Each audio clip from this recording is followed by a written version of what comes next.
Hello, I'm Bob Ganzak, and this is Motivation U, the podcast.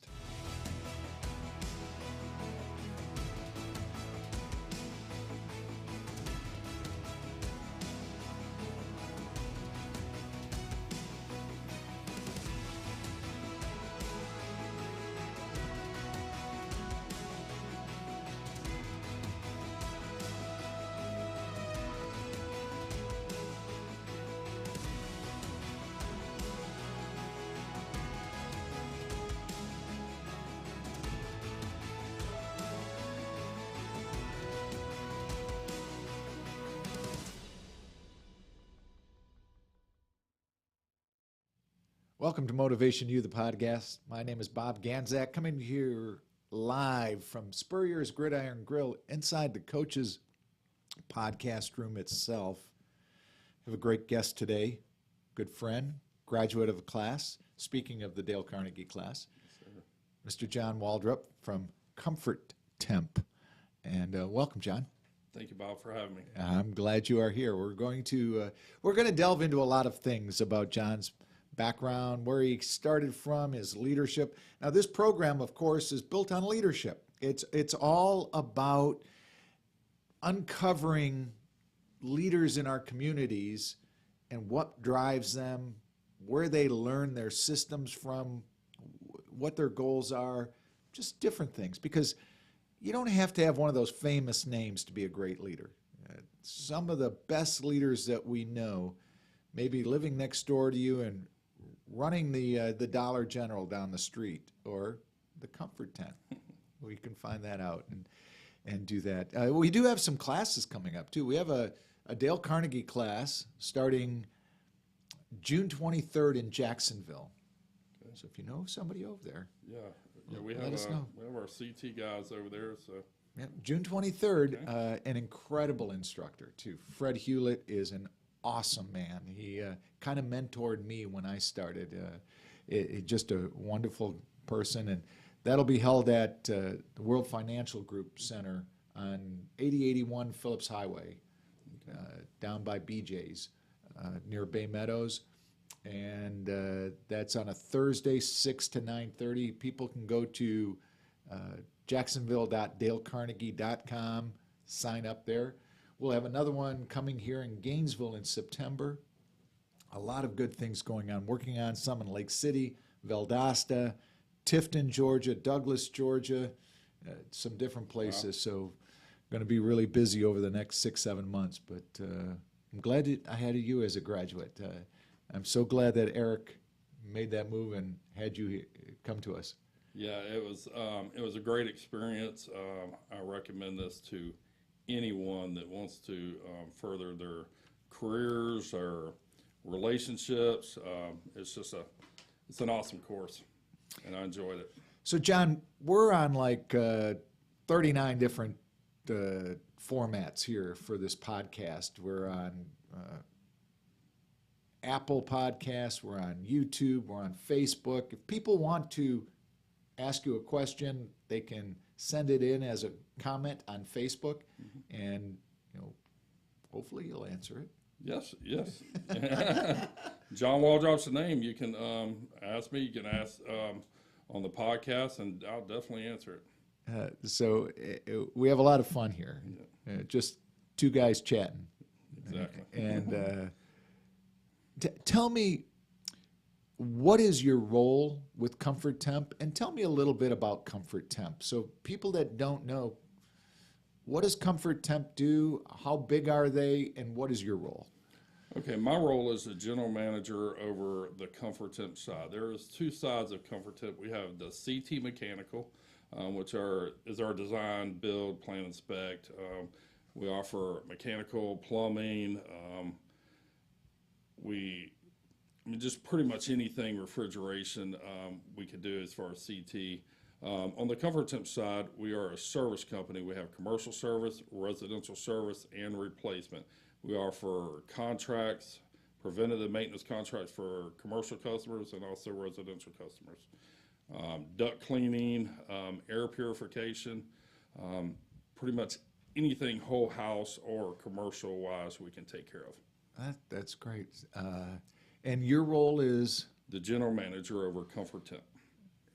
what does that entail? What is a day like in the life of John Waldrop?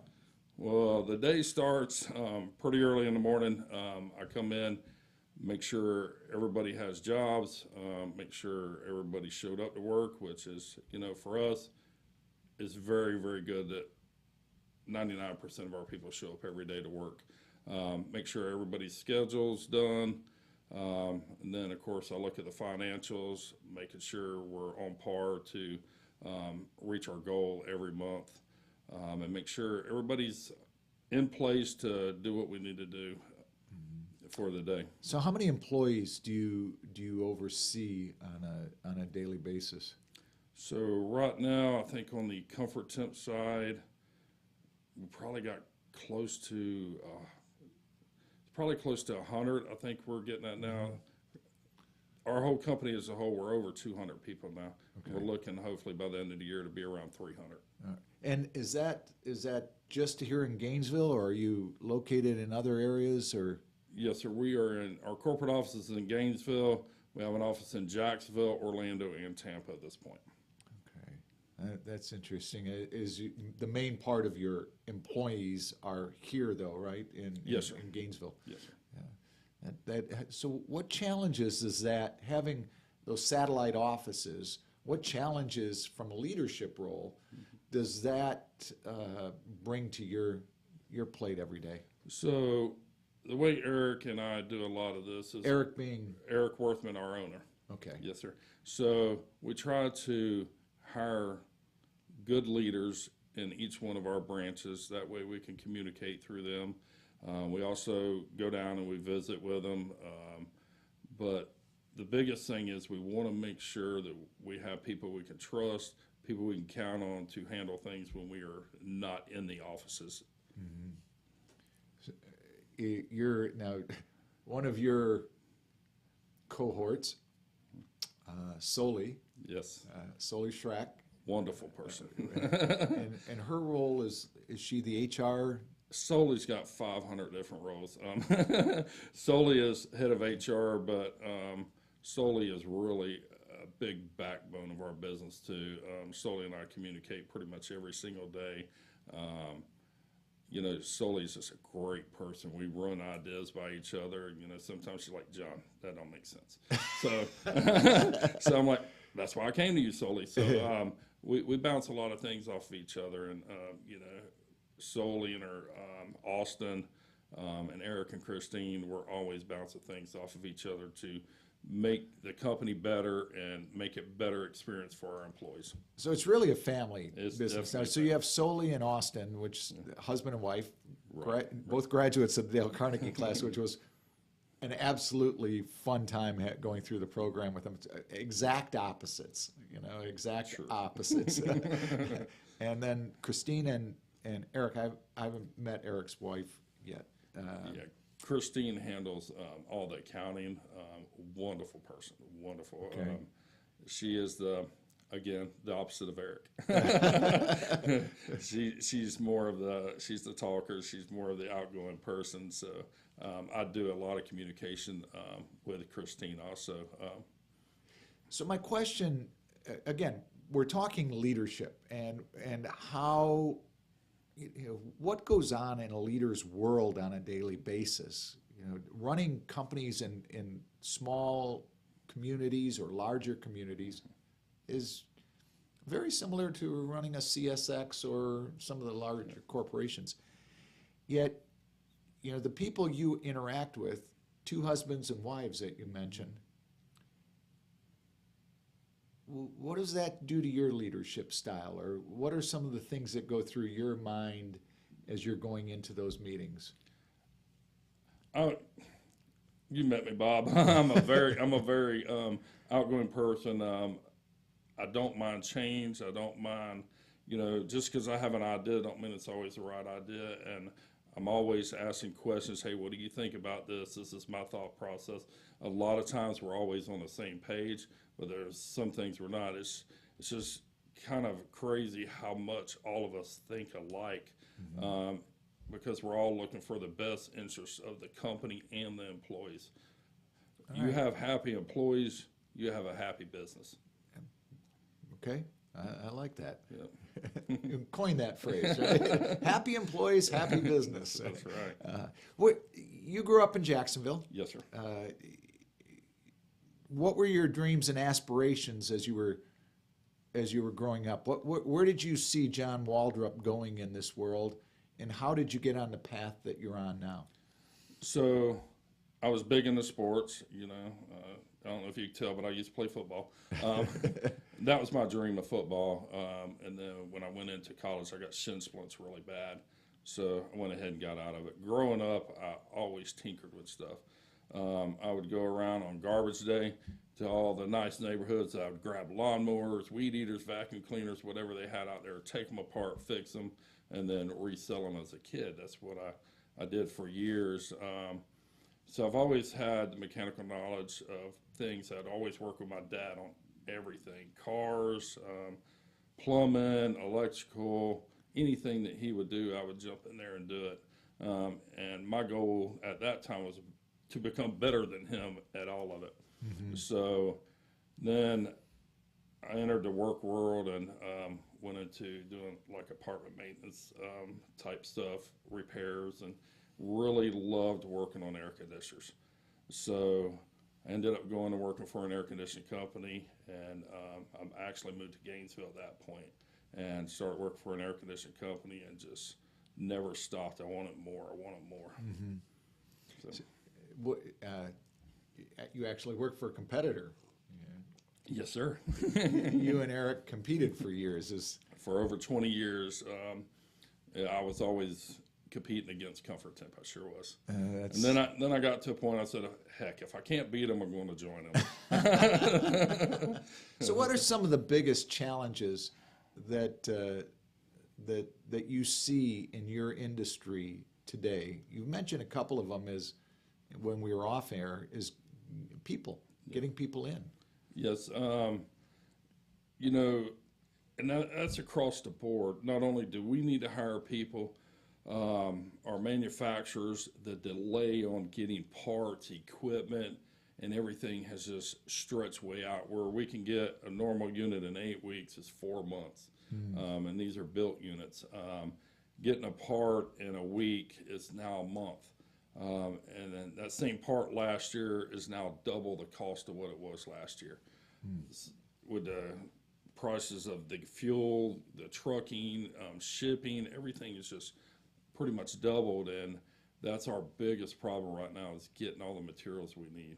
What do you find your biggest challenge in a leadership role is yourself and what is, I don't want to lead you down any path on the answer, just as far as a leader, what is your biggest challenge today?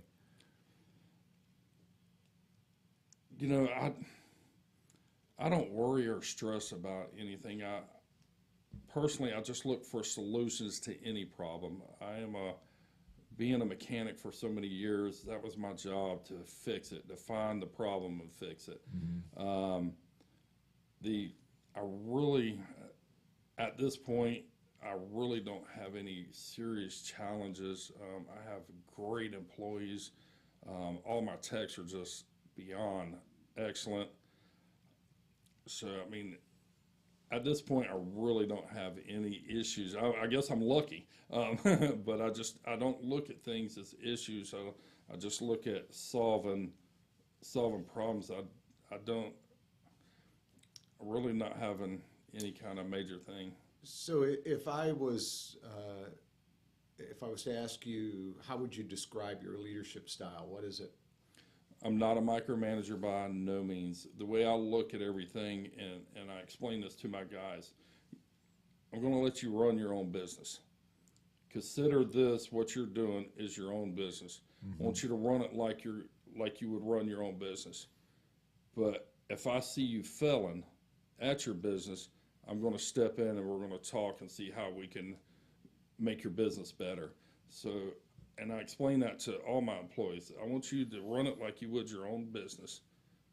Until you're failing, you're not going to hear from me.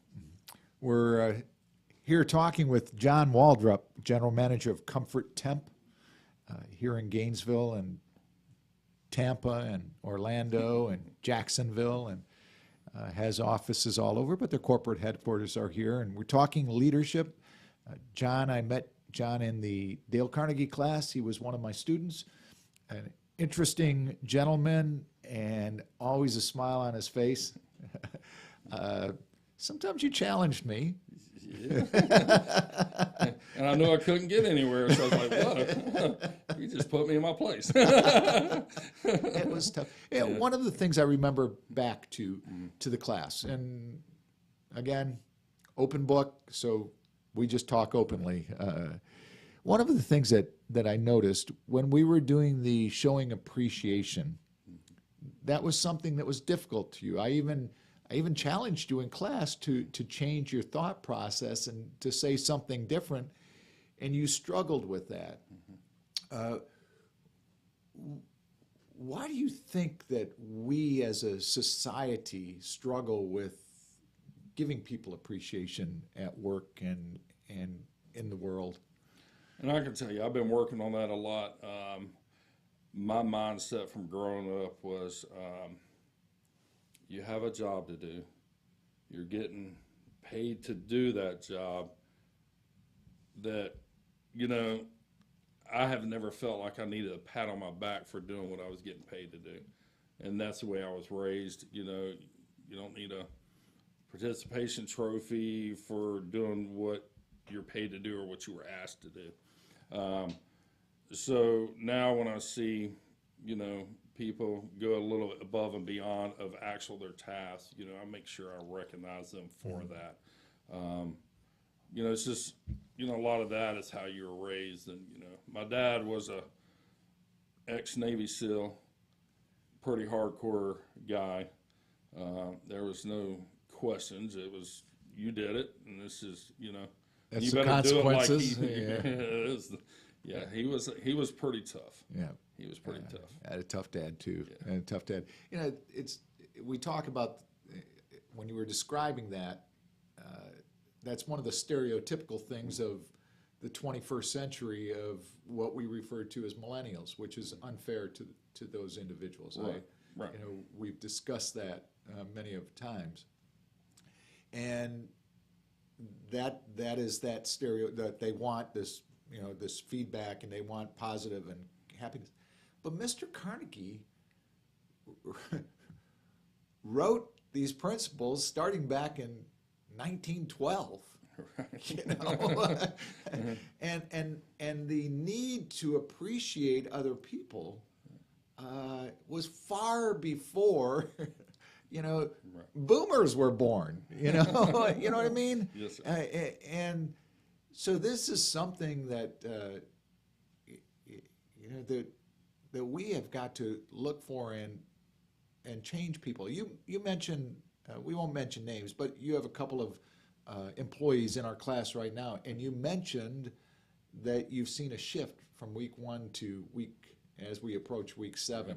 What are some of those shifts that you've seen? So I see we're not as uptight. They're more easygoing, more laid back. I see more smiles, more laughing. So it's like, wow, it's pretty amazing. And, even with me going through this course, it changed my ways of thinking, of actually getting to know some of my employees more, talking with them, finding out what issues are. And there are some that you have to show appreciation for. There's some that, you do that to, and they're like, man, whatever, man, I'm doing what I get paid to do. But there's some that require that on a daily or weekly basis. So I have to make sure, because everybody's different. People require different things. So that's a lot what I have been looking at more than I ever did before. Yeah, I always think back is that we've had great leaders in our country, great leaders in the world, and in corporate America we've had some very strong leaders, but many of them burn out fast. Kind of like the rocket ship.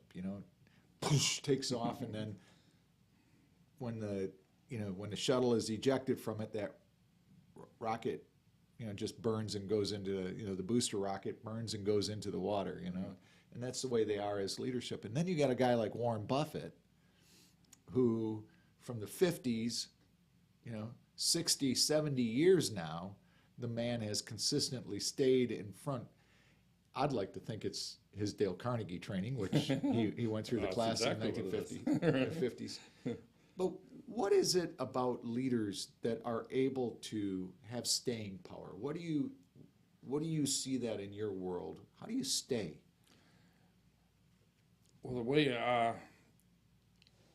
I do things is I'm not a micromanager. I don't take everything so personal. I have an open door policy on my office. I talk through things. I'm relaxed. I'm laid back. I'm not uptight. I don't get angry if a guy wires something up wrong and burns a motor up. Where in the past that I've heard, they would have gotten written up or whatever. I mean, we're human. We make mistakes. I want you to learn from your mistakes. Now, if I keep seeing you burn this up, then we're going to have a conversation. Okay, do I need to get you training?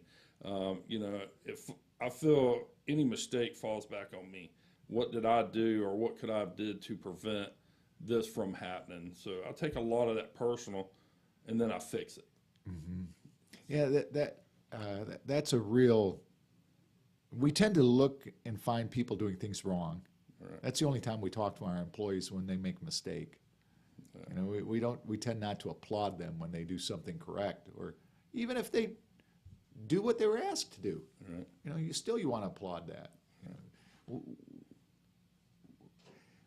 Where do you see that in your world? I mean, when you compete against other people, or you look at other people, how do you see that process? How do you seek that out? Let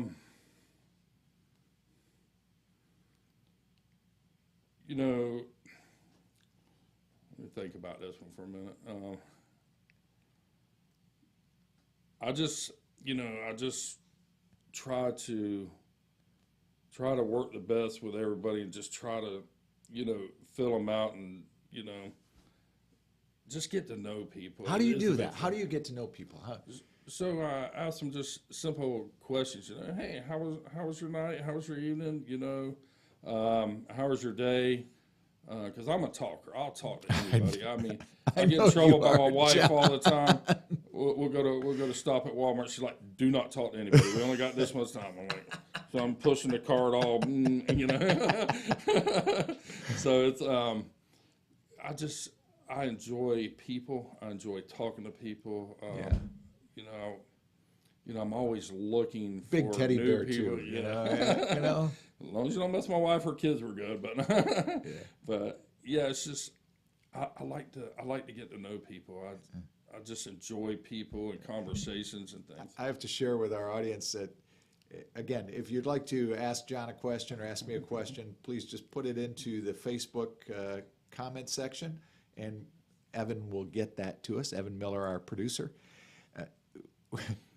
In our classroom, at the Dale Carnegie class, many times we break into small groups or we pair people up. We're 8 weeks, right? 8 weeks of class. And I'm not saying nothing bad about John by any means. Not at all. But I would say it was at least twice every single night that I would have to, John. So I see what your wife goes through with that. I mean, you can,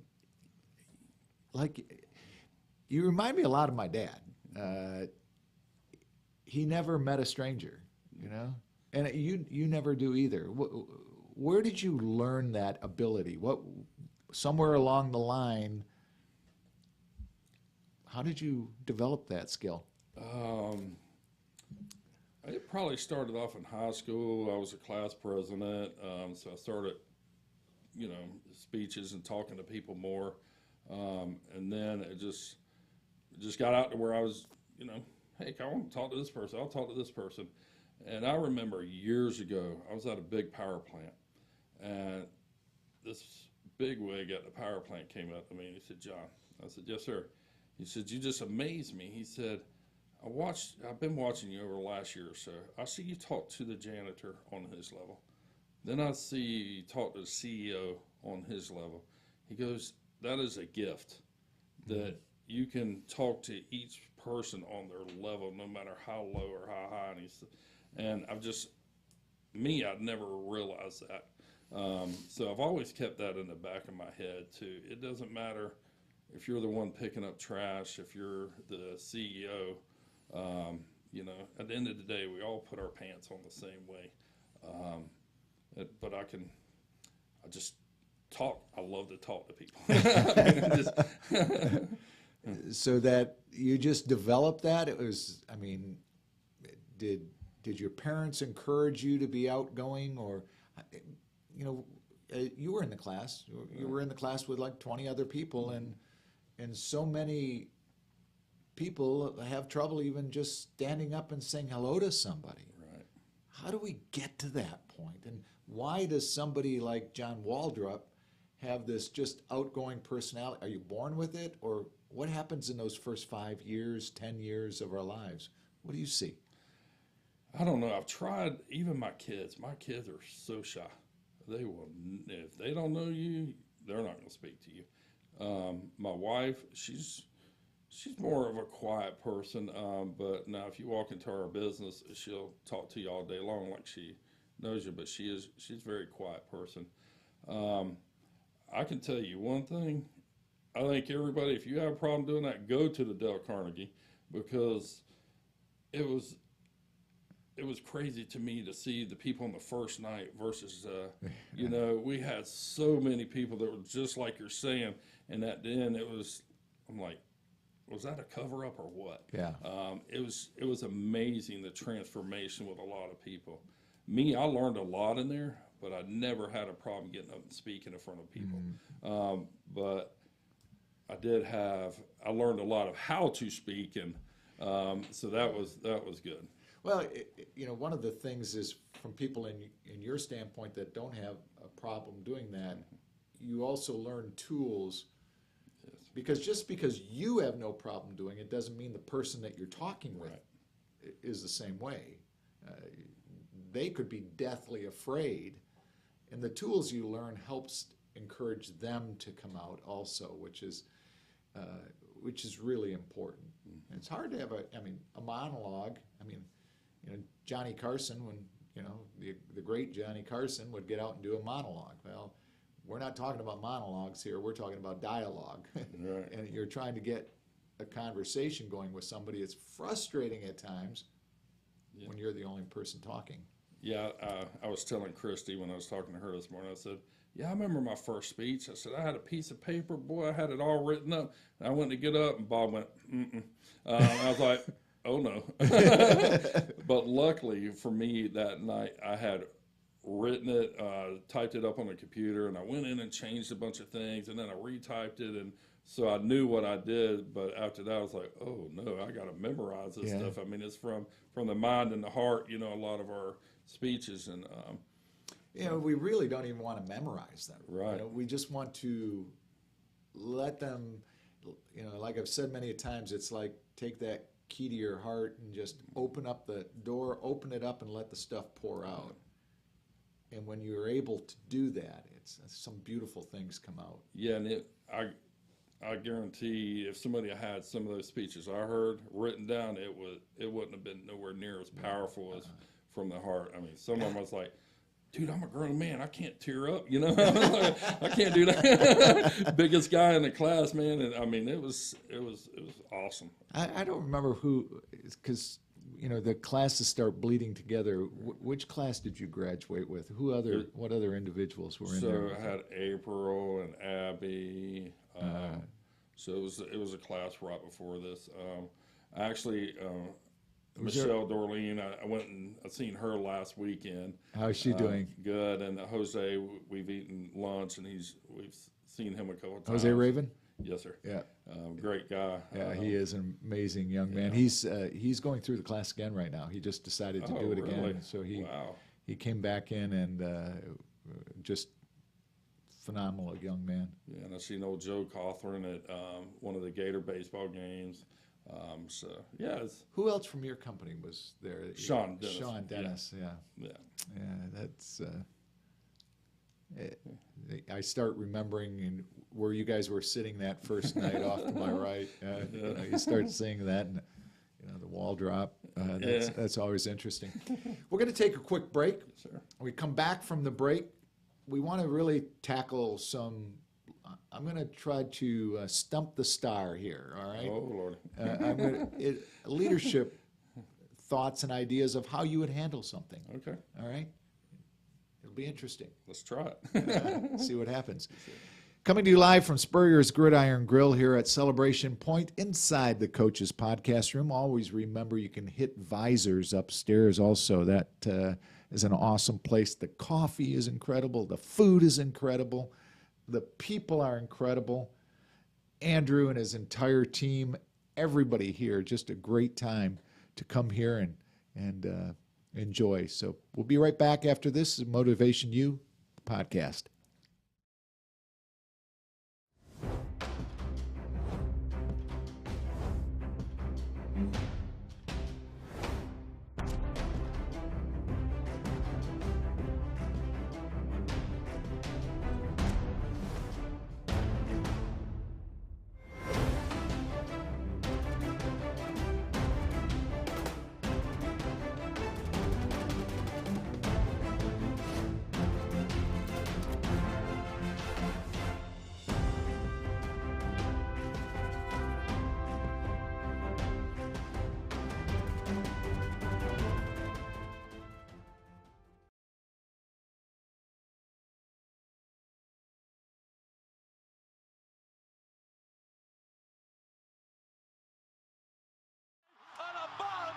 We still hear it. The sound of victory. The joy of being part of something great. And while things may not be the same right now, we haven't gone anywhere. If you bleed orange and blue, then Meldon Law is the firm for you.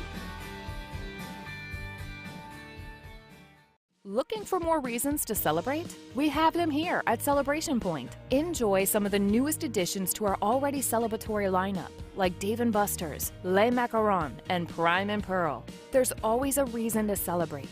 Join us anytime for any occasion. Celebration Point, where Gators come to celebrate. Hi, Steve Spurrier here. You know, making a reservation at my restaurant is easier than a Saturday afternoon homecoming game against Vandy. You don't have to call or email. Just go to spurriers.com, hit the reservation button, pick a date, number of guests, and a time. It's so simple, I can do it. In fact, I just did. Maybe I'll see you tonight.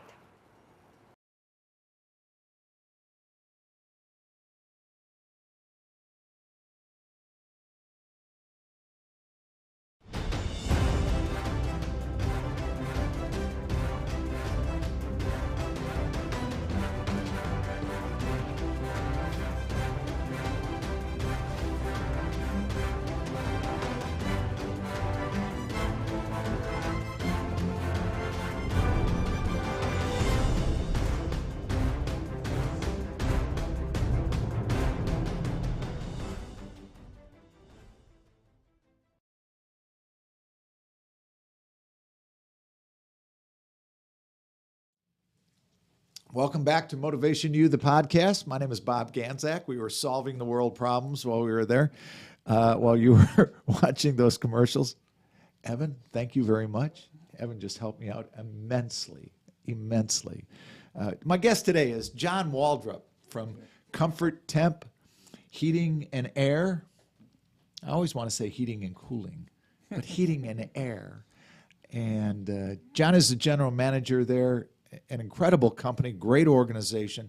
And I say that because I get to interact with a lot of their people. And you can kind of tell that if it's from Eric's dad down or Eric on down now as being the owner, it's a different company. I mean, you treat people, everybody, with class. Sure. And I'd said right before the break that I was going to play Stump the Stars here. I want to talk about leadership and how you handle some situations.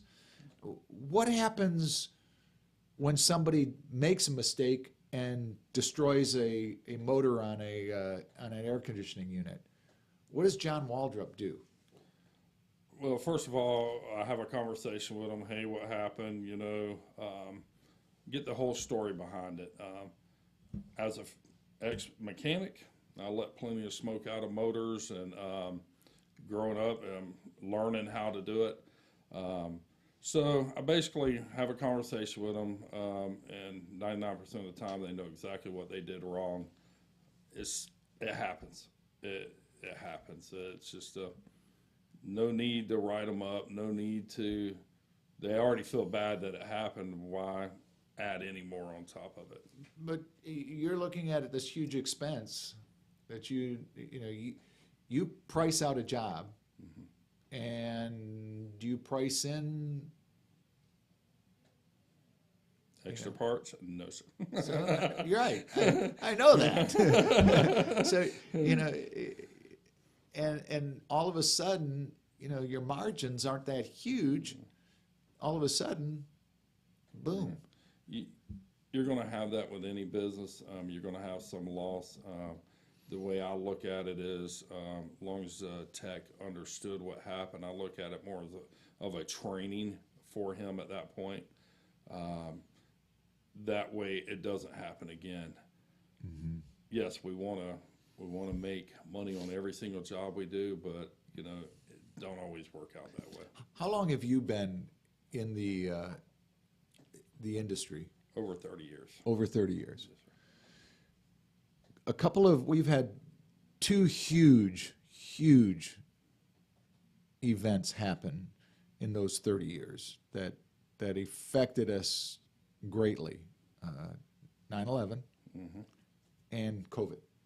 Right. Let's say they never happened,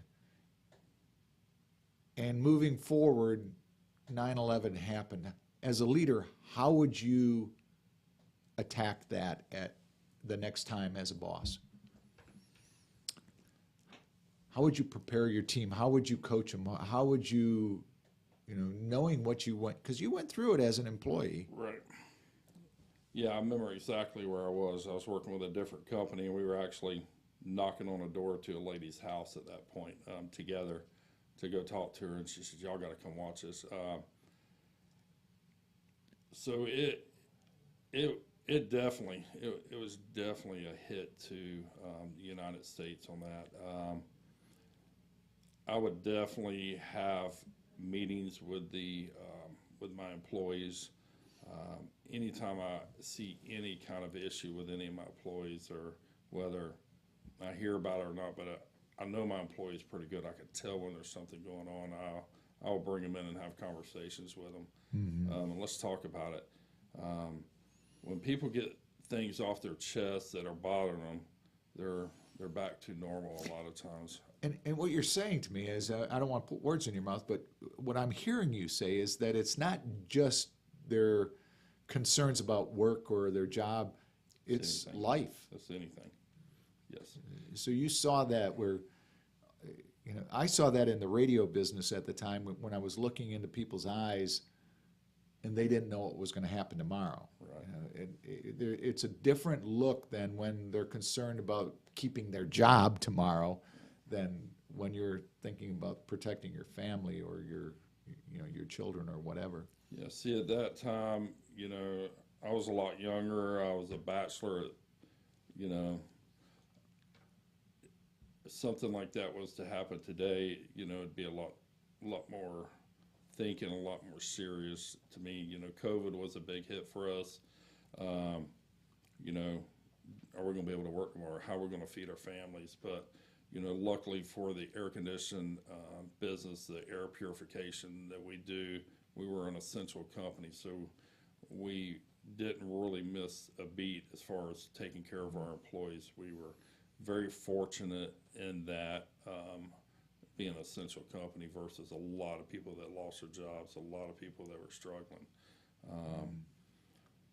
So yeah, that hit, because I have feelings. It bothered me on a lot of different levels with people that I personally know that lost their jobs. Mm-hmm. It was interesting. Right before COVID, I believe that Eric went through the class. So I believe we graduated right before COVID hit us, if I'm not mistaken. All the hours, the minutes, they all run together. But that was how did you keep your employees' attitudes positive? Because they're watching television, and the media, is shaking the.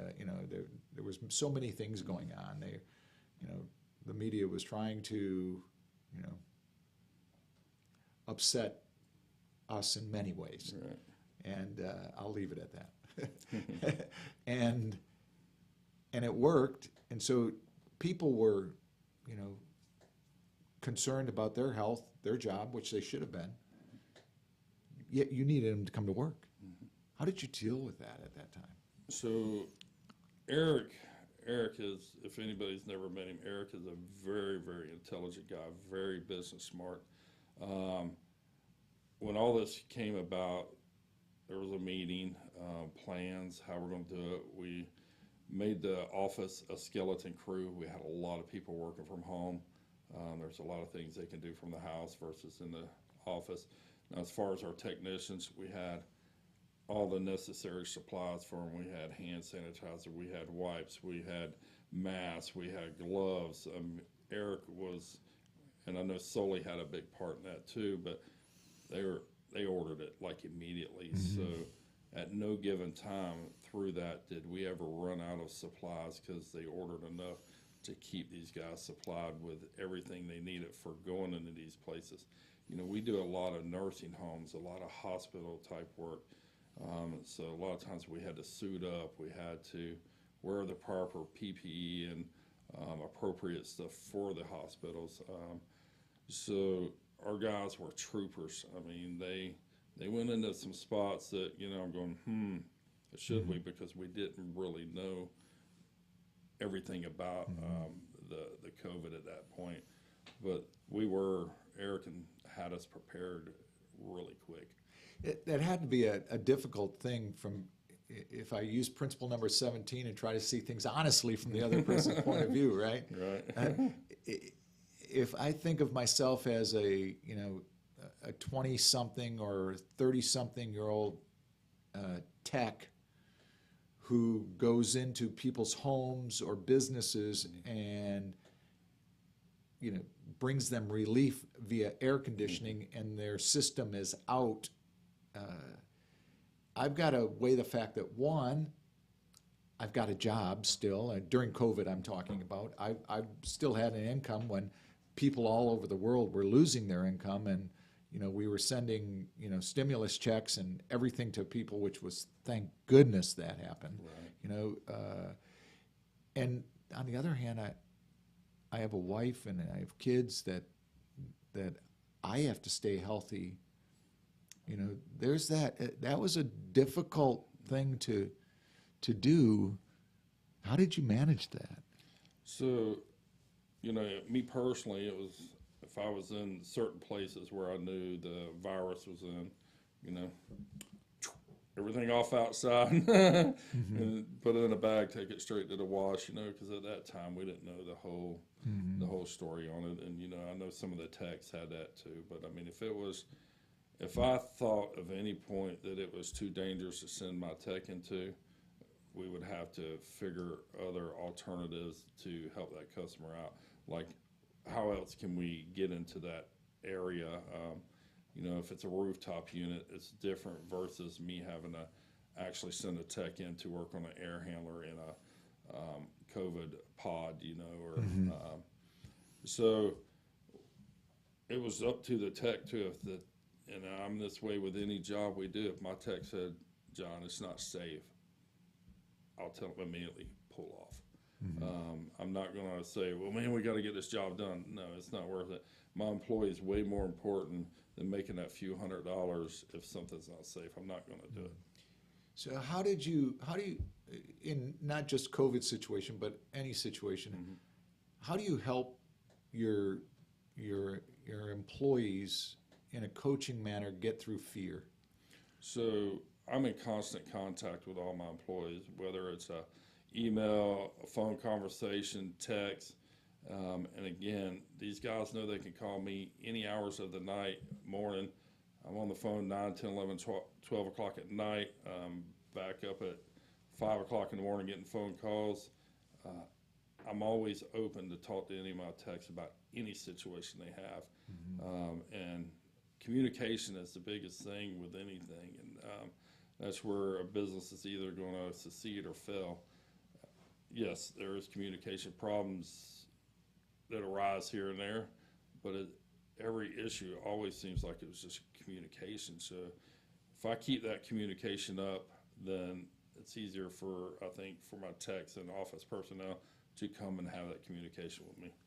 How do you make individuals feel comfortable? Because communication is more than just talking, it's listening too. How do you make those individuals feel comfortable enough to open up to you? I address all my employees. I address on a daily basis, whether I'm walking through the parking lot and I see them, I might stop for a couple minutes, have a conversation with them. I don't see myself as, the big dog of the company. I put my pants on the same way they do. I see myself as doing the job that Eric and Christine hired me to do. That's my main focus, is to get this job done. My main focus isn't be a finger pointer or I've worked for plenty of managers that try to run a business out of fear and out of anger. I've never once yelled at any of my employees. Never, I'm not going to do it. I will never disrespect any of my employees. I don't care what level they are. We're all grown here, and I don't agree with that. When you hear other managers or department heads or things, not at Comfort Temp by any means, but we hear it in class. I feel like a babysitter. Yeah. What's your suggestion for those individuals? I mean, it's been a running joke in the, I hear it all the time, big boy babysitting company, These are people, these are individuals, and again, not everyone can deal with situations like you can. Some people need to talk it out. Again, I'm a problem solver. I don't deal with situations, I solve situations. Some people are not that way. Some people are problem creators. That's very true. People deal with things differently, so that's where I come in and I'll sit down and have a conversation. Well, here, why don't we try this and this? I got to a point now where I tell people, before you come talk to me, I want 3 solutions, and then I'll pick which one's the best. If there's not one that's the best, then maybe I'll help them out with a solution. But I want people thinking of figuring out how to fix the problem. Don't just come to me with problems. Yeah. You come up with a solution. Let's talk about your solutions and see if you might have fixed it yourself. That's an empowering style. I mean, that gives people the want and the desire that they have input. Right. People help build something that they help create. They will support that. Too many, I hear many stories, and I talk to a lot of people about leadership, and I'll have people say to me, constantly that, well, you can't give appreciation to them. They keep on doing the same thing wrong over and over and over again. And my advice to those individuals usually is, if you want to know the solution, if you want to see where the problem is, go into the restroom and look in the mirror. Yep. Because if somebody's doing the same thing over and over and over again, and they're working for you, you're doing something wrong. Right. And I had an employee yesterday come in there, in a different department, and person said that, you know, I didn't know I was doing it wrong until I've been doing it wrong for so long before anybody said anything. And then, you know, they just kept getting mad at me. I don't want anything like that. If somebody does something incorrectly, help them do it the right way. And then if you already show them the right way, then they're doing it the wrong way. Then, you It's know, a different it's challenge. a Now you different got to challenge. Right. It's a different problem Right. at that point. So, You know, it might be a motivational problem. It might be a, you know, whatever problem it is. Now you have people that go into homes to, you know, they work right inside of a people's house. right. And how do you convey the way that you want them to treat those individuals? I mean, do you actually have those talks? Do you trust people that they do the right things inside people's homes or approach people the right way? What is the process for developing those individuals? So on a lot of our residential techs are seasoned, but anytime anybody new comes in, the way I explain to them, you have a job to do. Here to there. There's no reason to go anywhere else in a home except for where you need to be. You need to communicate with the customer. You need to let them know what's going on. When I used to do residential, I would ask the customer straight up, would you like to come over here with me and let me explain to you what's going on? That would give them the opportunity not to be looking over my shoulder without me knowing they're there. It would give them an opportunity. A lot of times when you start talking, they're like, okay, well, you know what you're talking about, because you throw this lingo around and they're like, and they trust you. I mean, the biggest thing is you have to build trust. And like I tell my mechanics, you do not have to be the best mechanic out there, but if that customer thinks you are, that's all that matters. It's a trust issue. These guys are going into, And a big part of that is communication. it's all communication. If you do not convey confidence to that individual, they're not going to have confidence in you. You know, if you don't show that you're confident in being able to fix the problem through your body language, your tone of voice, you know, the way you approach them, they're not going to have confidence in you either. Yeah, it was kind of, it was many years ago that I did residential, but I remember going into a house one time, and there was a couple $100 laying in the closet by the air handler. I'm like, don't try me, you know. So I took the couple $100 out. I wrote their bill up, and I set the $200 on there and said, by the way, I found this in your closet. So people try that, and it's a trust thing. They want to see if they can trust you. Yeah. You know, I had this old man one time, and I did something for his safety, but he got mad that I did it because he had covered a vent up that was taking exhaust out of the house near a gas furnace. Man, he cussed me up and down one side, and I said, sir, I said, you can put it back on when I leave, but while I'm here, I'm going to make sure I can see you next time to do your PM and make sure you're alive. That guy requested me until the day he passed away, and I did his service forever. It's just amazing that, you know, he went from cussing me out to I only want John. So it's you have to look after the best interests of the customer. We're not out here to see how much money we can get out of you. We're here to take care of the issue and get you fixed as quickly as possible and get you back online. So what is the future of, you know, with people working part-time from home, and what is the future of interaction between managers and employees? Where do you see it going from here? We know where we've been. Where do you see it going forward? I hope it continues to where we're in the office and we're face-to-face with our employees. Right now we all are. Anybody that I hire is going to have to be a communicator. Going to have to, which I just hired another guy to take over my commercial manager's position. Great guy. I just have to mold him into the communication part, which I think he'll do quite well. He's a communicator already.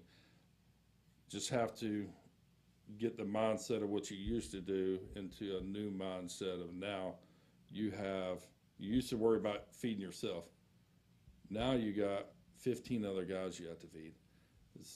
That's been the motivation for me. Now I have 100 people I have to feed when I just used to feed me. Yeah. And so that's what keeps me going and wanting more and more and growing the business. And there's something I'll say about John that he mentioned a couple of the other classmates that he had in the past, and he gives you his time. He's not a person that looks at his watch every 2 minutes to see, how long I've been talking to you. He gives you his time, and that's a huge part of leadership. I look upon you as one of the strong leaders in this community. Well, thank you. That's an honor. Because the people I've interacted with that work within your company really admire having you there. If you were going to give advice to a person that just got their first leadership/management role, what would you tell them? Tell you what my dad always said, son, always be honest. If you say you're going to do something, do it. Respect people, and be somebody that somebody can count on and trust through anything.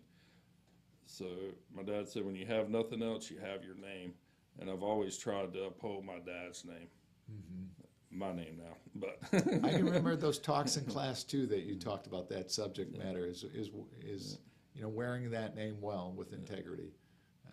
I really appreciate you being here today. Thank you for having me, Bob. It's nice seeing you again. It's been a it little is. bit. It has been a little bit. We stay in touch. We stay in touch via Facebook and LinkedIn and other ways of doing that. Yet it's really nice to have you here, and hope that you can make it out for graduation. I'll be there. On the 21st at Hotel Indigo, so that you can support Christy and Jose, wonderful people. We've had a lot of people from Comfort Temp within the program, and Jackie Bachman and Haley and Austin and Soli and Eric and you and Sean, just a lot of individuals. Great and people. It's been a lot of fun to work with your company and your organization. Now, we do have some classes coming up.